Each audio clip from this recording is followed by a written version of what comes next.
Hey guys, so today we are gonna get personal, okay? So, just go ahead, grab your wine. This is more of like a wine crackers kind of story time. Unless you wanna, pull up a steak and tacos, I don't know. But this is gonna be more of a very, I don't want to say serious or emotional. I know it's going to be emotional in the sense of like how I talk about it. Not like I'm not going to be on here crying or anything. But it's just going to be one of those kind of deeper videos, I guess. I don't really know if it's going to go into like an explanation or a story time rant. I don't know. It'll probably be one of those three or all three. So just go ahead and strap on in because girl, it's about to get serious. Okay, so with that being said, before we get started, I want to thank every single one of you guys once again for all the love and support. Your girl has been having kind of a rough week, kind of a rough 2 weeks. But just the constant positivity and love just melts my soul because I've been needing it. Okay, now I get a lot of questions about why I don't do hair anymore. Like, oh, what is it? Like, why don't I do hair? Yada yada yada. So I always kind of skim over it by saying like, I just don't want to work in a salon. I'm kind of overworking in a salon, blah blah blah, because I want to make my own business. I keep talking about it all the time. I've said it in multiple one of my videos that I do plan on having my own business. I'm in the works of getting everything together. That's really what I'm working towards. That's my goal. I want to have my own business, own my own salon, things like that. But I kind of always skip over like what made me come to that conclusion. So this is this video. I don't know what I'm going to title this, but here we are. So when I went to cosmetology school, I never really had the desire to open up my own salon. If you guys don't already know, in my Q&A, I kind of mentioned this, that like my mom kind of forced me to go into cosmetology school. And I didn't realize how much I would actually like it. But while I was in cosmetology school, I never really felt like I was going to do cosmetology, if that made sense. Like I kind of just saw it as like a temporary thing. I never wanted to do hair like for 20 years. I never wanted to open up my own salon. I never had that desire. I just thought like I was gonna get rich, but I didn't know how I want to get rich. So in the meantime, I'll just play with people's hair. That's really what I thought.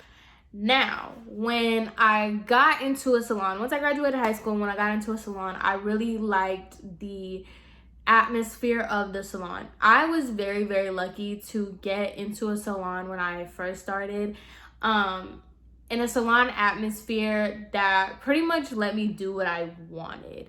I'm very, very grateful to the first salon that I went to. It obviously wasn't the most perfect salon, but I really do appreciate the amount of like leeway that I got. They were very, very laid back. Okay, so I was able to do a lot more things. I was allowed to explore a lot of things, and it really taught me more about myself as a stylist and what I wanted to do and where I wanted to go.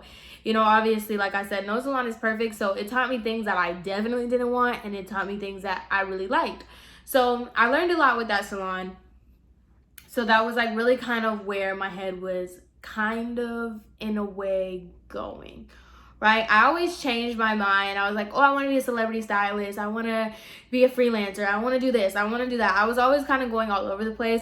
But as I was kind of venturing into those different things while working at the first salon that I worked at, I kind of realized like what I didn't want to do and what I actually wanted to do. But I always knew that I had a passion for hair. That's what I always knew. Now, I ended up quitting that salon. Then I worked at Publix for a little bit, and I was just kind of like, the time that I was working at Publix, it was really like, what do I actually want to do with my life? I was really trying to think like, what is it that I actually want my life to be? What direction do I want to go? Like, what am I doing? So I then moved to Miami. Now, when I was moving to Miami, I had it in my head that I wanted to work in a very top-notch, high-end salon. I wanted to work somewhere that I could basically start at the bottom, be an assistant, and I really wanted to see like what it was like to work in a big city in a crazy like salon. Like I really wanted to know what it was like to work in a solidified salon, if that made sense. So that was the mindset that I had when I moved from Tennessee to Miami. I came to Miami to really pursue my career in hair, and I just didn't know what that was gonna look like for me. I just knew that I wanted to assist and I wanted to just gain a lot of experience. So when I moved to Miami, I landed a job, and I'm not gonna say where, and I'm gonna be very vague just because these people are the type to pull out lawyers, okay? So I'm not going to do too much just to make sure that I like save myself. But and that's kind of one of the main reasons like I didn't know if I wanted to make this video, because in like the back of my head I kind of felt like maybe there was like a small window of possibly working with them again. But now it's been a long time. I've kind of seen where we stood. So that's why I feel a little bit more comfortable making this video, just because I know that that kind of relationship is over and that bridge is pretty much burned. So that's why I'm here. So I landed a job in this salon, okay? And this was top tier, like best of the best. This was where if I wanted to do anything, if I wanted connections, if I wanted to do anything, this is where I had to be. Like this was the salon. So I got a job there and I met with them. They told me that it was going to be, I was going to be assisting and I was going to be a receptionist. So when I tell y'all, this job was my everything. I loved everything about this job. I loved the people that I worked with. I loved the location, the atmosphere, my bosses. Like I loved everything about that salon. And when I tell you, I was learning so much, because it was just a lot of like, trying to be so vague, I don't really want to say too much, but it was a lot of people that weren't from America. So they were from all over the world. So I was learning techniques. I was learning so many different things.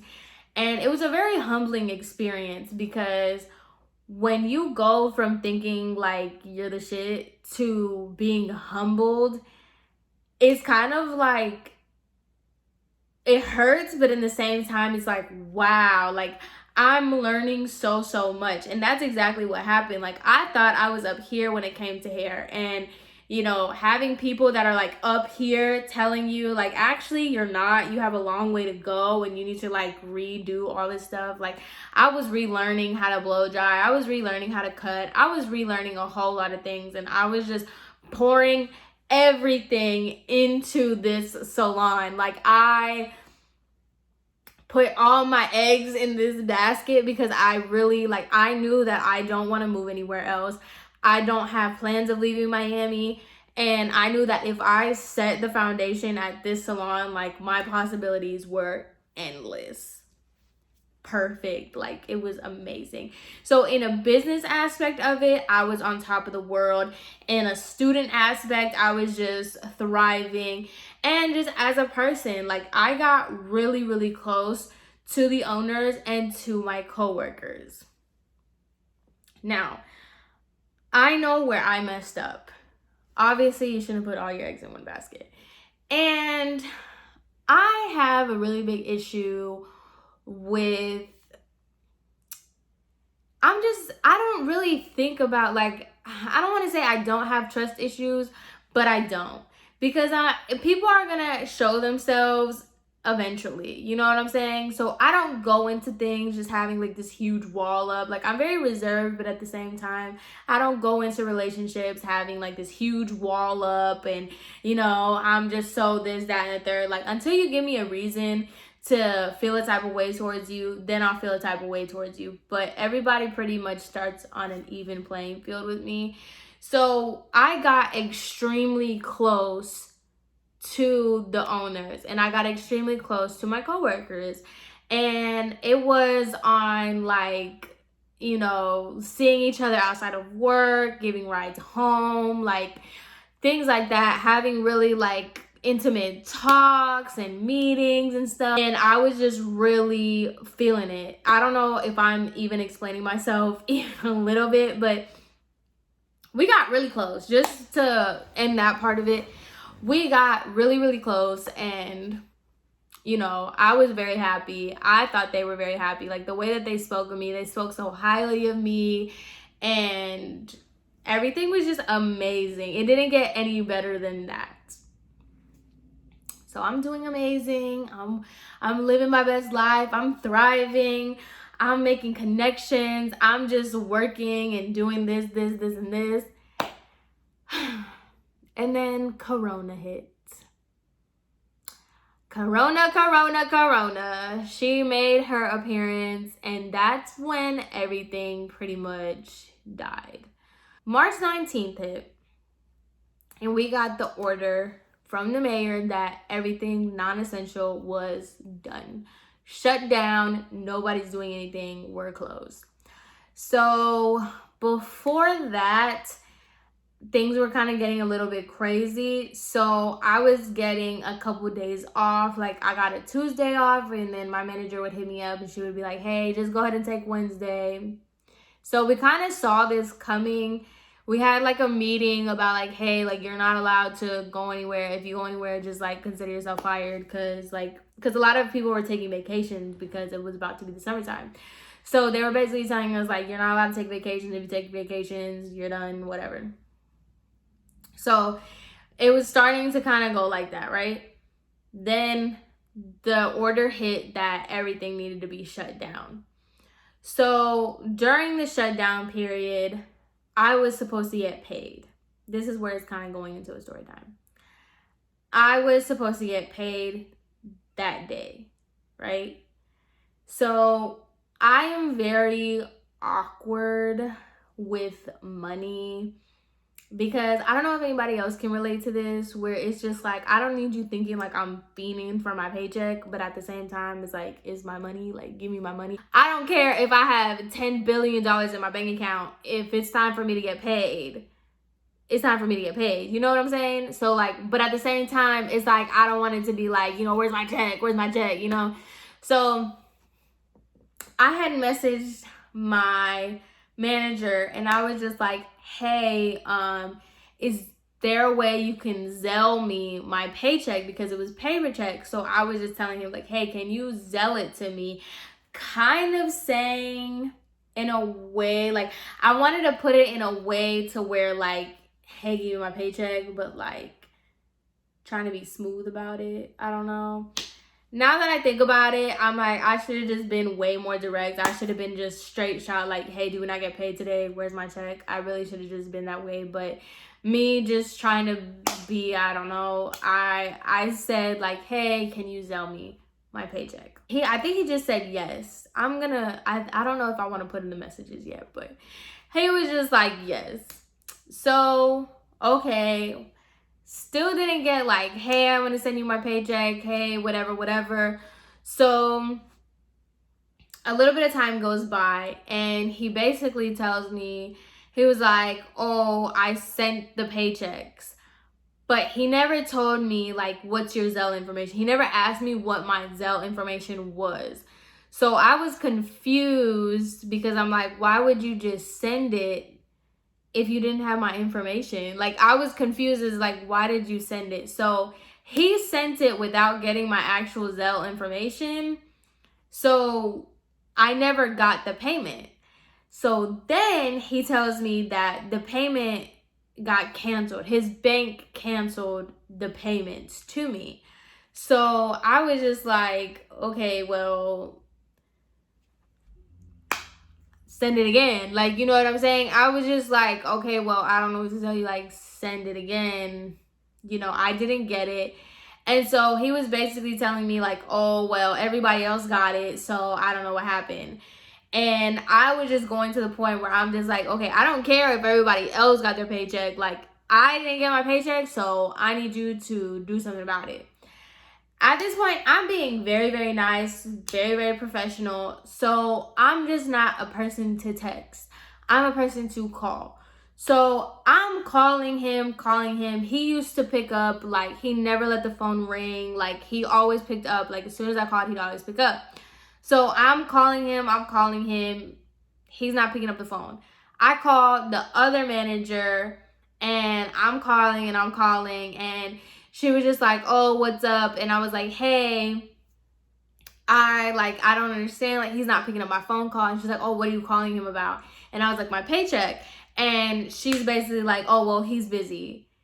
And so I got this weird thing where I'm just like, are y'all just like really not trying to pay me right now? Or what's going on? Like, what are you doing? I'm confused as to like why you're not doing that.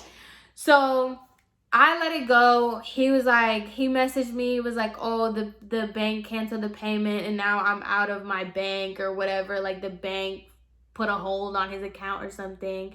And I'm just like, that's fine and good and all. I hear you. We're in the middle of like a pandemic, you know, we just got the shutdown. And I was trying to be as like accommodating as possible. Like, I know it's a hard time for small businesses. I know that, like, you know, things are going crazy, but at the same time, the same way you're going crazy, I'm going crazy because I need my check. Like, what are you doing?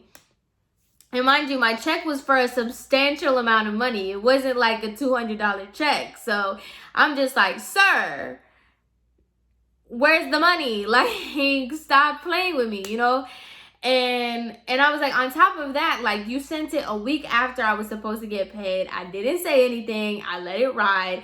Now I'm asking you, like, where's my money at? You sent it. You said you sent it to Zelle, through Zelle, without having my information. So, and then it got canceled. You told me it got canceled. And then now I can't get a hold of you. So, like, what's the tea? Like, what's really happening right now? So he's just like, oh, like, the payment, I already told you the payment got canceled. You gave me the wrong information. So I'm just like, I didn't give you any information. So how would I give you wrong information if I didn't give you any information? That's what I'm confused about. And I was like, and he was like, well, it's already sent. He started telling me that the money got sent and taken out of his account. So I'm like, you sent me a screenshot of the bank telling you the payment got canceled. So how did we go from the payment got canceled to the payment got sent? But I gave you the wrong information. So it's my fault that I gave you the wrong information when I never gave you information, to now it got sent. And I'm just like, you know, the runaround.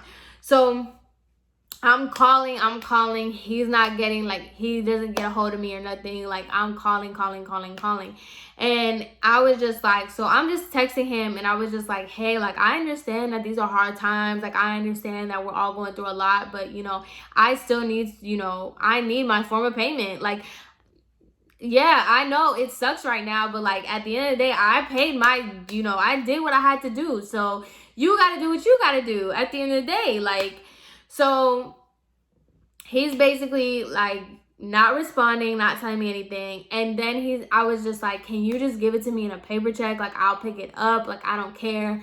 And so he's telling me, like, I don't understand what you don't understand. Like, the bank closed out my account. I can't pay you. I can't give you a paper check, or I can't sell it to you if, you know, whatever, like, if the account is holding or whatever. And I'm just like, yo, like, I was always taught when it comes to money, like, there is no relationship. Like, you need to pay me because I did my job. Like, I didn't have to do my job when I did it. Like, I need to be compensated. Like, what are you doing? So Basically, I sent a last text message and I was like, hey, like, I get it, but like I need to get paid. Like, this is unfair. Like, y'all are trying to give me the runaround. You won't answer my phone calls. You won't answer my text messages. I've been nothing but nice. Like, what's the deal?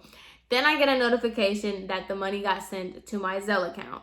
May comes, and through this whole time, they were basically, asking for donations and whatever. And I was supporting the cause. I was constantly asking them, like, hey, if you guys need anything, like, let me know, blah blah blah. Like, we were still in communications with each other even after the whole check thing. We were still in communications with each other. Well, I saw that one of the stylists was taking a picture of saying, like, oh, it's good to be back. So I asked one of the managers, I was like, hey, I saw so and so posted that the salon is opening, like, when are you guys planning on having like full capacity? Like, I was just asking questions. She never responded until the other manager calls me, and he was like, oh yeah, like, we're just taking it easy for right now, like, we're just taking things slow, blah blah blah. So I was just like, okay, whatever. And my dad was asking me if I could give him a haircut, so all my stuff was at the salon.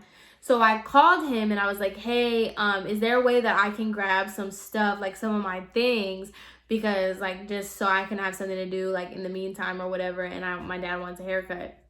And he was like, yeah, that's not a problem. If you want, I can just, you can just meet me at my house, because I've been to their house. He was like, oh, you can just meet me at my house and I'll just give you the stuff. Just send me a list of the things that you need. So I was like, all right, perfect. Like, that's great. Mind you, we had plenty of conversations in between. We were fine. I thought everything was water under the bridge. We got over the whole check situation. I thought everything was good and dandy. Well, girl. So he messages me and I sent him a list of the things that I needed. And he's sending me things like, oh, is this yours? Is this yours? Is this yours? And I was like, yeah, those are mine, but I don't need them. And I'm telling him like, oh yeah, those are my things, but like, I don't need them. Like, you don't have to worry about that. I don't want that stuff. I just want, this, that, and the third. And he was just like, okay. So he gives me a time to go meet him at his house, whatever. So I go to his house, and no joke, all my stuff was just thrown in this box. And he just gives me the box, and he was like, yeah, so, and I was like, oh, I didn't need all of my stuff. Like, I just needed a couple of things. And he was like, yeah, well, because of like everything that's going on, like, there's just really not a position for you like right now. Like, we don't really need you. So, in the meantime, like, I recommend you going to classes and stuff, but that's just it. And I was just like, wow, okay. So it was just like a weird like interaction. I just took my stuff and I just like dipped. But then I was just thinking about it. I was like, yo, like, I pretty much just like got laid off, I think. Like, I guess this is what happened. So I just took my stuff. I went home. Obviously, I was like in my feelings, and I'm just like, yo, what the heck just happened here? So that happened, and then they unfollowed me from Instagram, and basically like everybody that I knew from the salon unfollowed me from Instagram. Never heard from them again. I'm pretty much just like done for. And I was just like, okay, like, and I know sometimes I don't do a really good job of explaining things, and then people come at me, but it's just like, we went from being like close, like super, super close, to just like ending on that term. And I'm telling you, like, after the whole check thing, after that whole issue, like they were talking to me like everything was fine, everything was normal. We were talking like normal. Everything was normal, which, I mean, the whole check thing was kind of a red flag for me, because I'm just like, really? Like, this is how y'all act for money? Like, calm down. But I guess they could have said the same thing about me, like, oh, she's feeding for her paycheck. But I mean, yes, I was. It was a pandemic and I don't have no job. So that kind of happened. And now it's just pretty much like they just cut me off. Like, I'm dead to them.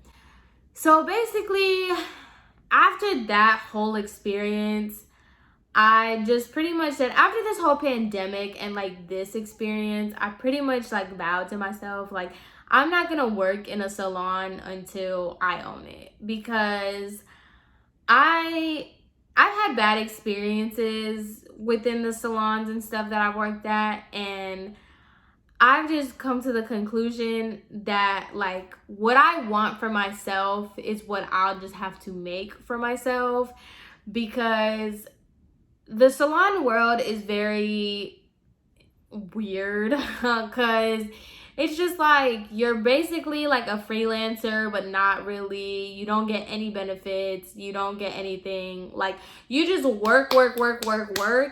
And if something happens, it all gets taken away. Like, that's it, you know?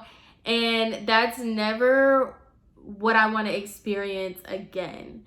And at the end of the day, salons are small businesses. They're never going to be ran like corporations. They're never going to be, you know, things aren't going to be handled like a corporation would. I can't go to HR and be like, hey, they didn't want to pay me, and now I'm like fired without being told I'm fired. Like, what the heck? And that's just something that I don't like. And that is something that I just don't want to experience again. So that's pretty much why I'm no longer doing hair. And on top of that, like, once I get a salon, like, I don't want to do hair. I just want to manage it. Like, I just want to make sure that the salon that I give to other people, like the facility that I have for stylists and makeup artists and whatever, like, they'll never have to deal with the nonsense that I had to deal with being in a salon, and just having that uncertainty that like if something like this happens again, you're just gonna be kind of laid off without being told you're laid off. You know what I mean? So it was just like a really bad experience that pretty much like deaded it for me. And I'm just like, yeah, no, this ain't it. And I'm not about to sit here and start over at somebody else's salon to just like, to me, honestly, it's just not worth it. So that's pretty much the long drawn out reason as to why I no longer do hair and why I will not work in a salon in the meantime. Now, a lot of people are like, oh, open up a booth. No, I'm not. I know how booth rent works. I know how suites work. That's not what I'm going for. That's not what I want to do. I know what I got going on. It's just a matter of time that I can do it, okay? And Miss Rona isn't letting anything happen in the meantime, so there's that. But, you know, we all live and learn, and that's kind of just like what this year has taught me, is just go with the flow and learn. Right now, I'm working at a job that has nothing to do with hair, and I'm, you know, riding the wave. Like I keep saying, I don't see myself at that job for a billion years, but in the meantime, like, it's what's gonna fund what I actually want to do. And you know, I can't really complain about that. I got a job when a lot of people don't, and I've, you know, been able to survive in this time that a lot of people couldn't. So that's kind of just where I'm at. I'm trying to keep the positivity, and I also want to like give people like a little bit of encouragement as well, because in this time, and especially like at my age, I get told this a lot, like, you know, everybody's kind of in the same boat where we all know what we want to do, but in the meantime, we're kind of just vibing. Like, And it's okay. Like, you know, it is what it is. It's okay to not be where you want to be and not be in the position that you want to be. I've never been one to be above any job. I've worked at a barbershop. I've worked in a hair salon. I've been an assistant. I've been a receptionist. I've worked at Publix. I've been a florist. Like, been there, done that. Like, I know what it's like to, you know, just take a bunch of jobs and just do a bunch of things that have nothing to do with your end goal. But at the end of the day, like, that's why it's called a goal. So hopefully this could be kind of just like a motivation for somebody to just be like, you know, we all go through it. We've all have our own experiences in which life kind of sucks. People kind of do you dirty. But, you know, there is no resolution after this. Like, I lost what I had. It was pretty much just over with from now. I don't talk to them. All the things that I thought I was going to do, all the places I thought I was going to go through that salon is dead. So all I can do is just pick up the pieces and make something else, you know? So I hope anybody that's going through any kind of 20-year-old crisis like myself feels a little bit encouraged, feels a little bit, you know, optimistic that you're not the only one. We're all going through it, and it just takes time. It just takes determination, motivations, all the actions to do what we gotta do. And that's why I like making videos about this, because in the meantime, it kind of sucks. But I know when I get to where I want to be, I can look back on these videos and be like, girl, do you remember when you were doing this, when you were doing that? Because I do it now. I'm just like, wow, it's crazy that I started this quarantine depressed, sad, and confused. And now I'm still confused, but at least I have a different mindset, and at least like I have a new direction of where I'm going, and I kind of have a pathway in my head to change how I felt from March to now. So I hope you guys can do the same. Anyway, I hope you guys enjoyed this video. I hope it wasn't too all over the place. And if y'all want to talk about it, I always tell y'all, talk about it with me on Instagram. You'll get a complete direct response. I try to get to my comments on YouTube as much as possible, but after a while, YouTube just kind of throws them away, like if the video is kind of old. So if you really want to talk to me, which I always like talking to you, if you want to give me some words of encouragement, if you need some words of encouragement, hit me up on Instagram. But until then, I hope you guys have an amazing rest of your day. I will see you guys in my next video. And yeah, bye.